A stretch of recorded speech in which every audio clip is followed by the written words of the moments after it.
Welcome to the Black Sparrow Media Internet Broadcast Network.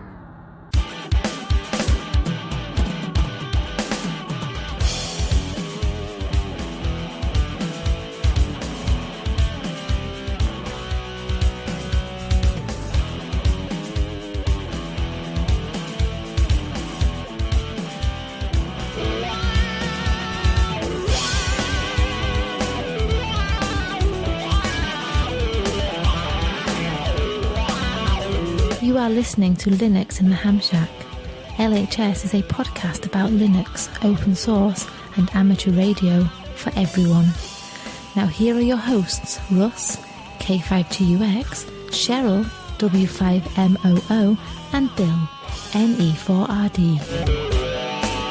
Well, hello everybody and welcome. You have tuned in to episode number 514 of the most terrific amateur radio podcast on the internet. This is Linux in the Ham Shack.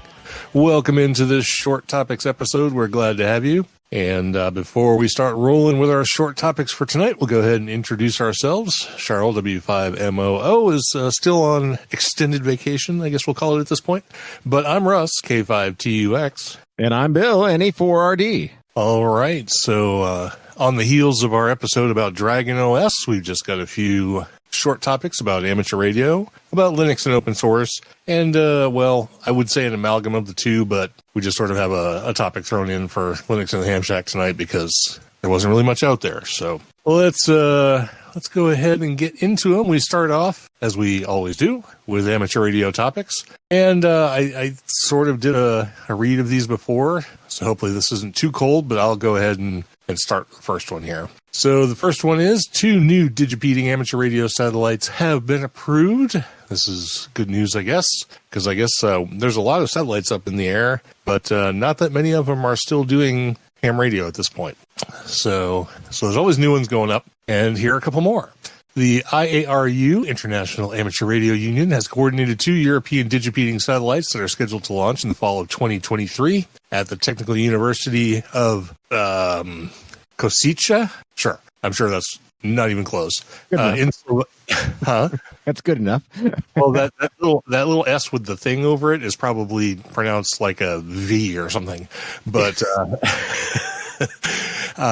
it's in Slovakia. The satellite Veronica, a 1U CubeSat, is scheduled for launch on a Falcon 9 launcher in the Transporter 9 mission on October 2023. Altogether, Veronica will provide AX.25 telemetry, a CW beacon, a digipeater, AX.25 and CW messages on special occasions for community engagement, experimental SSDV transmissions, SatNogs integration, a decoder, and a dashboard. A downlink on 436.680 has been coordinated and will use 9K6, 9600, 9K6, or is that a thing? What is that? Sorry, I have no idea. 9K6 GHRU AX65. Interesting. Must be 9600 baud, something like that. Yeah, I guess so. 9K6 G3 RUH AX.25 and a CW beacon. A SpaceX launch on the Transporter 9 mission will send the satellite to a 500 to 600 kilometer polar orbit. The Romanian Federation of Amateur Radio, FRR, or FUR, is preparing the ROM-3 for launch in October or November 2023. ROM-3 is a 50 by 50 by 100 millimeter picosat with 3 missions and objectives. Its primary mission is to act as a digital amateur radio repeater. Its second mission is to transmit low-resolution SSDV images in a Gaussian frequency shift keying mode, or GFSK. Tertiary mission is to transmit a CW beacon that will help amateur radio operators detect the presence of the satellite and measure basic properties of the signal, such as its strength, fading due to spinning, and Doppler to measure speed. A downlink on 436.235 has been coordinated for 20 words per minute on CW, 500 bits per second JVUSK telemetry, and 5 kilobits per second JVUSK SSDV. GFSK SSDV. A SpaceX launch will send ROM-3 into a 500-kilometer polar orbit. There you go. Lots of totally a legit news source here. Oh yeah, the ARL. I guess we have to put some stock in the ARL. Yeah, ARRL. So lots of satellite goodness for you satellite heads. And apparently that's pronounced Košice. I listened to about 500 times, and yeah, it does sound like that. Košice. Don't ask me. I'm doing it off of Wikipedia. Right. Just like Shizu. Yeah, say it 7 more times, right? Yeah, I was like, I had to play it like a dozen times while you were reading that story. It's like, am I hearing that right? Is that? So like the S with the thing on it is a sh sound, and then the CE is a TZ, like tizza sound. Right. So it's literally Koshitsa. Right. All together now. Yes. Let's bring it back, y'all. All right. So from space to rails, what do we got? Yeah. So the cheap radio hack that disrupted Poland's railway system. On Friday and Saturday, more than 20 of Poland's trains carrying both freight and passengers were brought to a halt across the country through what Polish media and the BBC have described as a quote-unquote cyber attack. Polish intelligence services are investigating the sabotage incidents, which appear to have been carried out in support of Russia. The saboteurs reportedly interspersed the commands they used to stop the trains with the Russian national anthem, because, that's a great song, and the parts of the speech by Russian President Vladimir Putin. I should have cut all this out because it's so stupid. But as disruptive as the railway sabotage has been, on a closer inspection, the cyber attack doesn't seem to have involved any cyber at all, according to Lukasz whatever, a Polish-speaking independent cybersecurity researcher and consultant and author of the forthcoming book, Philosophy of Cybersecurity. Of course, this is selling a book as well. I should have saw all this. Okay. In fact, the saboteurs appear to have sent a simple, so-called radio stop commands via radio frequency to the trains they targeted. Because the trains use a radio system that lacks encryption or authentication for those commands, old Nick says, sorry, anyone with as little as, I should probably put that in the Wikipedia to pronounce this word, anyone with as little as $30 off-the-shelf radio equipment can broadcast the command to Polish trains, sending a series of 3 acoustic tones at 150.100 megahertz. That's a really weird way to say that. 150 megahertz and trigger their emergency stop function. Quote, it's 3 tonal messages sent consecutively. Once the radio equipment receives it, the locomotive goes to a halt, Oljanik says, pointing to a document outlining the train's different technical standards in European Union that describes the radio stop command used in the Polish system. In fact, Oljanik says the ability to send the command has been described in Polish radio and train forums and on YouTube for years. Everybody could do this, even teenagers trolling. Sorry. The frequencies are known, the tones are known, and the equipment is cheap. How about that? I caught this story from Wired, of all places. And I just thought it was kind of, since we generally throw a weird radio topic in here anyway, I thought this was kind of funny just because, the equipment is cheap. It must be ham guys, right? Couldn't be like real people. It's just douchebags or lids, one or the other. You pick.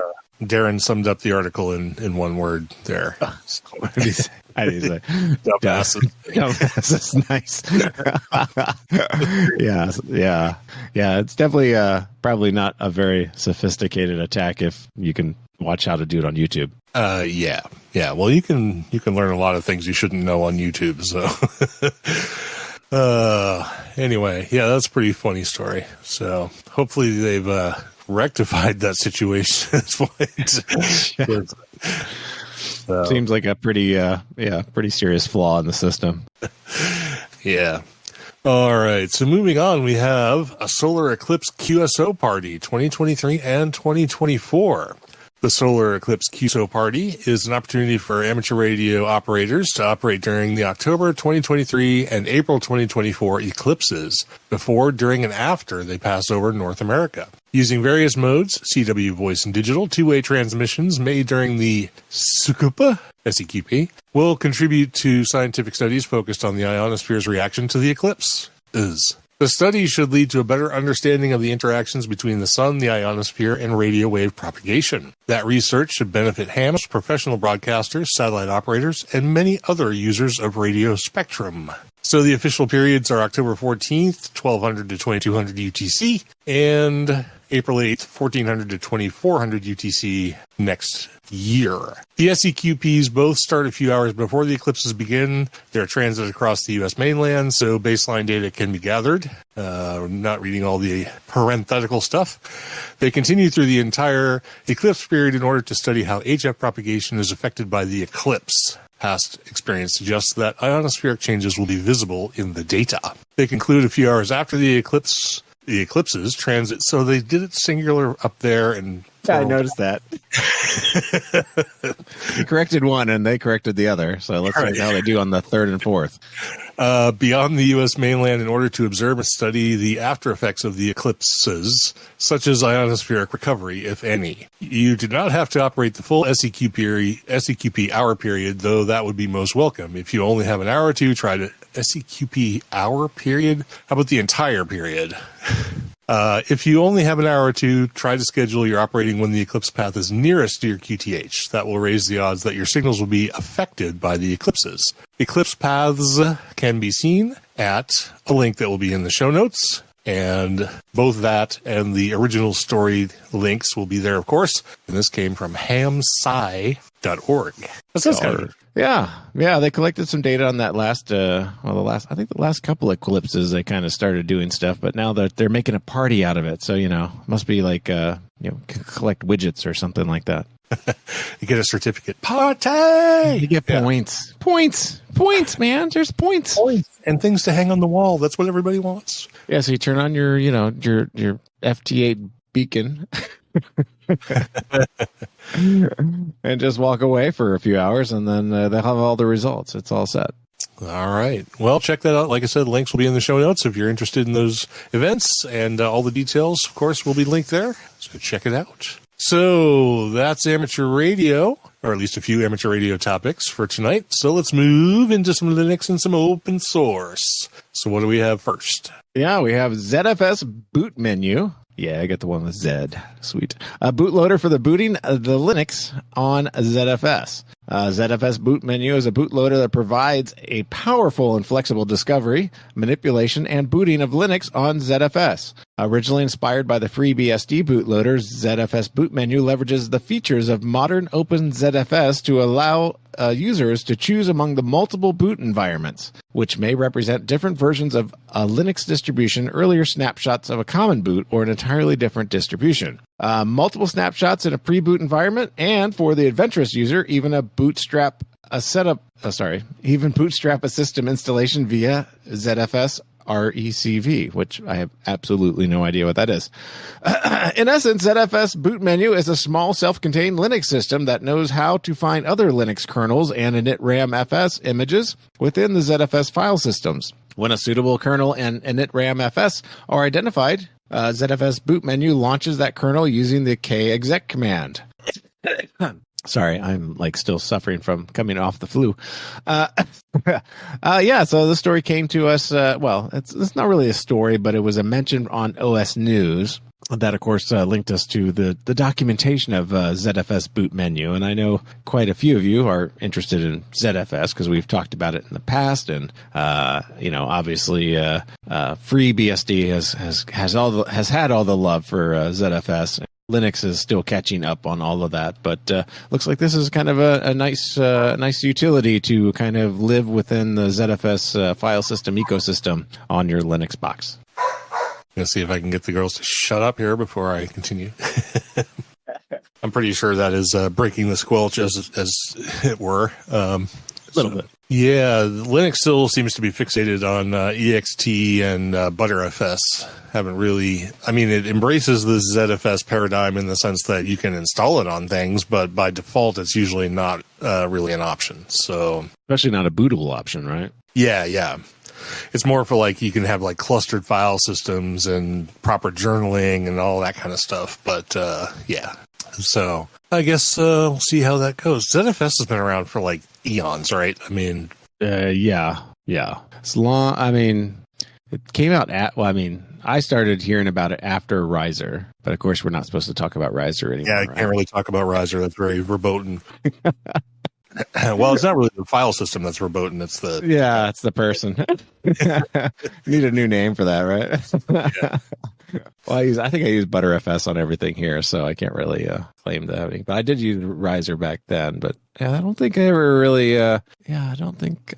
messed with ZFS much. That sort of came from BSD anyway, right? That was like sort of a Darwin thing. Wasn't that like kind of a fork of like HPFS? See, maybe my recollection of the origin of ZFS is wrong. I thought ZFS came out of like the Sun days. I thought it was. I don't know. I thought it was back that far, or maybe something from the Sun era led to ZFS. It's quite possible. I'm stupid, so it doesn't matter. Me too. So. Oh yeah, it did come from Sun Microsystems in 2001. So yeah, this came from Solaris days. Yeah, that's what I thought. It had a lot of great features back then, and I think it was only the people who were running Solaris that were sort of on the uptake then, but then they discovered, like, oh, this is really good file system. Maybe we should continue to use it. So. Oh, geez. Did you see what Ted just wrote? Oh, jeez. I'm not going to read that. Sorry. That's hilarious. Okay. Sorry, that's not making it into the show, Ted, as good as it is. Anyway, so moving on, what are we going to talk about now? We're going to talk about Bodhi Linux. We've talked about Bodhi Linux before, so we'll talk about it some more. Bodhi Linux 7 brings Enlightenment to Ubuntu. Oh, wow, we haven't heard about the Enlightenment desktop environment for a with Yeah. Bodhi Linux 7.0 is the latest release of one of the oldest Ubuntu-based distros with one of the more unusual desktops.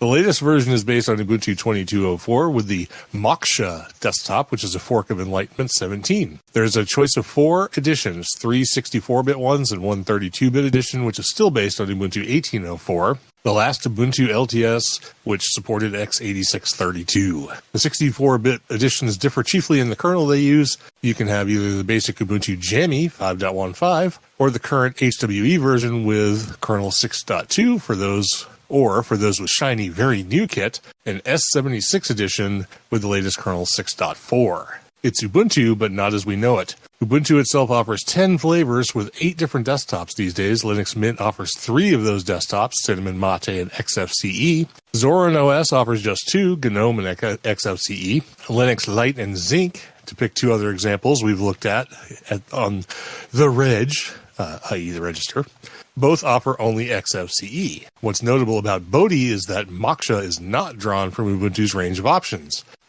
It's the distro's own creation. It's a fork of the Enlightenment environment, which isn't an Ubuntu offering either. So there must be a reason for that. Apparently, Canonical doesn't like Enlightenment. Yeah, well, I mean, that's the same reason. Wait, I got to make a joke first. Does that mean that Canonical is unenlightened? They're living in the dark ages. Okay, sorry. This is probably why they don't have Black Box or Open Box anymore either. Right. I kind of liked Enlightenment back in the day. I did too. I was a fan. Yeah. I think Mandrake had it, right? Well, Mandrake always had Enlightenment as kind of their default go-to. I think there was another one too that used Enlightenment a lot. So probably Gen 2, because I know. Yeah, maybe. Yeah. Interesting. Yeah. I remember using Enlightenment. Yeah. Fun stuff. I might have to give Bodhi with Enlightenment a spin here. That'd be kind of cool. I mean, it's not like we can't test these things in 5 minutes with virtual environments. So yeah, you're not breaking anybody's hearts, right? Exactly. Yeah, I think we've even done I've even done a Linux Ham Shack readiness score on that, just because it's Ubuntu based. It's going to be the same, so they don't really monkey around too much with you being able to access the various repos and stuff like that. So the packages and all that other stuff should act similarly, except for the example we did just the other day on Dragon OS, where strangely CQR log runs with MySQL server without a problem. Well, I think there was still some debate about whether that was true or not. But okay. Yeah. Well, we'll have to circle back to that eventually, but yeah. Yeah, for sure. All right. So what else? What do we have after Bodhi? Okay. One more story in the open source area. And I kind of just, I was looking for a third to complement these two, and I couldn't really find one. So I found this story, and I thought it was an interesting, it's not really a story. It's a blog post. It's over on the OSS Fund newsletter. It's entitled A Framework for Open Source Evaluation. It's an interesting post by Bilgan Ibram. And he outlines his opinion on evaluating open source projects. And let me just read the opening couple of paragraphs here. Open source is everywhere, but so is fake open source. Recently, there has been more and more cases of open source projects turning into non-open source. At the same time, there are examples of non-open source, as per the OSI definition, projects building communities as if they are open source. How is that possible? Aren't open source projects supposed to remain so for life? Open source is not black and white. It has multiple dimensions of openness, transparency, collaboration, and trust. For some, open source is any project on GitHub. For some of it, it has to pass the OSI definition. And for some, there it has to comply with the underwritten but commonly accepted open source norms. Here, I'll share with you how I think about evaluating open source projects by looking at some of the business and technical aspects first, and then exploring the community management customs. So he goes on and talks a little bit about intellectual property as a component, licensing, governance, infrastructure, community and adoption, and comes to some interesting conclusions where you really need to take a look at the evaluation criteria varied based upon the project's importance to the organization, especially when you're looking at using a project for your project or for your product, more importantly. And for critical and foundational projects, you'll want to establish a de facto open source standards. So as an organization or even as a team, you want to establish exactly which components and how you want to define bringing a component on board to your app, so you don't end up with something that becomes closed source at some point, and then it's no longer obviously compatible with your licensing and stuff like that. But anyway, it's a pretty interesting read, and I suggest you take a look at it. It's on the OSS Fund newsletter, and of course, it's linked in the show notes, and highly recommend just kind of perusing through it. It's an interesting perspective from a stakeholder. So yeah, I think it'd be relative to some people that listen to our show. Yeah, I'm going to check that out. Actually, that reminded me of a podcast I used to listen to. I can't remember the name of it, but it had to do pretty much primarily with open source and legal issues. It was all about like the legality of different applications and copylefting and all that kind of stuff. I can't remember what it was called, but it was really good. It was done by people in the that organization that was all about open source, like lawyering and stuff. If anybody remembers what that was, feel free to remind me, because it's been a few years. But I would love to have another podcast like that talks about sort of not necessarily legal issues, but things like the stuff mentioned in here, like governance and intellectual property rights and things like that can sometimes muddy the waters of open source. So yeah, most definitely. All right. So we're moving on to the Linux in the Ham Shack segment. This is not really Linux in the Ham Shack, and it's not really a full segment because it's such a simple and incredibly powerful tool. I'm not going to give it the the gravitas that it probably deserves, because it's incredibly useful. I mentioned it in the last episode when I was using it to deploy Dragon OS on my computer. But this is a utility, and it was mentioned on in the general chat on the show, I believe, or maybe the technical chat, somewhere on the Discord, by Bill N3AJ. And it's a utility called Ventoy, which at this point I wish I had heard of it back whenever it was started, because it's an incredibly simple thing that is amazing. So let me read a little bit about what it is, and then I'll talk a little bit about what I did with it, which will take about 10 seconds. And then hopefully everybody who listens to this program will forever and ever, going forward, use it. So Ventoy is an open source tool to create bootable USB drives for ISO, WIM, image, VHD, and EFI files. Well, gee, that sounds like something we've talked about before, like what's out there, Rufus, and what's the other big one? Benali image or something, or yeah, well, can't remember the hell it's called. Right. So we've all and you can do this by just a simple like DD command and stuff like that. So it's like, why is this thing so much better than those things? Well, I'm going to tell you why. With Ventoy, you don't need to format the disk over and over. You just need to copy the image file to the USB drive and boot it directly. You can copy many files at a time, and Ventoy will give you a boot image to select as a screenshot, or it shows a screenshot as a menu.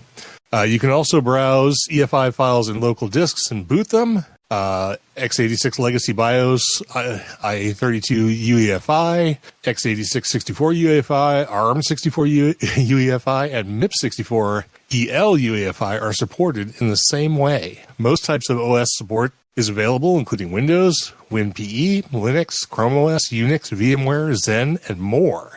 So what this is you go to Ventoy website and you download, I think it's called the Ventoy disk. Let me see. There's a couple of different downloads. The wikis or the frequently asked questions and directions are really straightforward. So let me see, get started. Let me just make sure I'm right. So the Ventoy to disk executable, which is on Windows. Of course, there's a Linux one as well. So what this does is it creates, as you might expect, a bootable USB drive. However, it doesn't boot anything but itself. So what you then do is if you have the USB drive in your computer after you've installed Ventoy on it, it just presents the disk as an empty disk. And you're like, oh, okay. So then what you do is you take all of the ISO files, whether it's a Windows installer or an EFI file or an Ubuntu ISO or whatever, and you copy that onto the Ventoy disk, assuming you have room for it. And then you plug that into your computer and you do your boot as normal. And the USB drive boots into Ventoy, and then Ventoy presents a menu of all of the ISOs that are on it and allows you to select from any of them to do your install. And that is awesome. And I would highly recommend everybody use this. It's incredibly cool. It worked perfectly for me. And the fact that it allows you to install from any kind of image file is really cool. So you just put the stuff that you want on your drive. You get yourself like a 128 gig USB drive and just put all of your install images on it. And then you never have to worry about using more than one or reformatting or anything else. So can you put a Windows ISO on there? You absolutely can. No way. Yeah. That's incredible. How about a Mac OS install? How about that? Huh? That's a little different. Okay, well, there. It doesn't do everything. It didn't say it did everything, but it's a damn useful tool. So yeah, that's actually pretty cool. That would save me a lot of time going around. It's like, oh no, this is a Fedora one. Oh, this is a Nobara. Oh, this is. Yeah, absolutely. And as long as you have a big enough USB drive, you can just put anything on it. Well, I'd rather just throw them all away and buy one big, five big ones or something. And then just have this is the Super Disk. Super Disk has everything. So, yeah, I wish I had known about Ventoy a long time ago. Not sure how it escaped me, but thanks to Bill and 3AJ for mentioning it. And if this is the kind of thing, especially if you're a big distro hopper or anything like that, or if you're just a person who has to install operating systems on stuff from time to time, you definitely want to be a Ventoy user. So a link to the website and everything will be in the show notes, and I highly recommend everybody check it out. Like I said, I'm not going to give it the love it probably deserves, but it's awesome. All right. Well, you know what? That's it. We're down to the bottom. No way. It's impossible. It's impossible. So let me go ahead and read the announcement that I have, and then I'll let Bill cover the media stuff. Sweet. All right. So my quick announcement is that I just noticed, and it's obviously happened a little while back and no one bothered to tell me, but apparently recent updates to WordPress have broken the plugin that I used to use to create the members only audio feed. So for those people who are subscribed to us using PayPal, that feed no longer works. And if you're a new subscriber via PayPal, you cannot use it that way either. I have not figured out a way to fix this. I am looking for a workaround or a new plugin. I haven't found anything yet. It may be a case of just hosting the feed somewhere else with a private URL and handing it out to people and saying, please don't share this, kind of thing. But I will figure it out soon. But in the meantime, you'll just have to get your stuff through the regular feed. Or if you want to switch your pledge to Patreon, you can get the subscriber feed through Patreon because they have their own RSS feeds that way. And that bypasses the issue. But it's a known problem, so I apologize for the inconvenience. But that plugin was last updated in like 2014 or something. So it was going to die eventually. But yeah, we'll get it fixed. We'll let everybody know. And thanks for your continued support. So that's all I had. Do you have anything? Nothing to add there. So we'll go right into new subscribers, new supporters, and live participants. The subscribers and Patreons for this time. We do have one new one. That's John Stacy. Thank you very much for joining us. Facebook, we have Ronald Yoakum Sr., Warren Eric, Rory Griffin, Jerry Dotson. On Twitter, we have at SWL Listener and at Sigmund462211999. On Instagram, nobody. On Mastodon, we have at Pazimako and at DM5WK and at SM1ZCA, at KA1DBE, and at DLH. I'm guessing it could be a 1. Right? It is. No, that's an L. Okay, just making sure. Because if I put a 1, it's sort of okay. Yeah, the 1 definitely tilted down. Okay, good. Just making sure on the font. Anyway, YouTube, we have Bjorn Broman. Over on the mailing list, we have November Oscar 7 Echo joined us there. Thank you. On Discord, we had Wormfood and Chungalda join us. And in the live chat for this evening's recording, we have Ted, WA0EIR, Darren, VK6EK, Steve, KA7HVT, Stacy, KB7YS, Winston, KD2WLL, and Mike, K6GTE. All right. That does get through all of those lists. It does get us down to the end of our topics and the end of our program. So I want to thank everybody for listening. Hope you enjoyed this short topics episode. Please join us next week when we'll have a weekender where we dive into the random topic generator and all sorts of hedonism. So that should be a good one. Check that out. And in the meantime, we hope everybody has a great week. And thanks to everybody who listens, whether you're a subscriber or just a listener, we appreciate each and every one of you. And we'll talk to you all very, very soon. For the absent Cheryl, W5MOO, this is Russ, K5TUX. And I'm Bill, NE4RD73. Yeah, that came out weird. So. That's it. Yeah, that's all right. Not your fault at all. Yeah, your timing was weird and it just like messed me up. All right, and I'm definitely leaving all this in.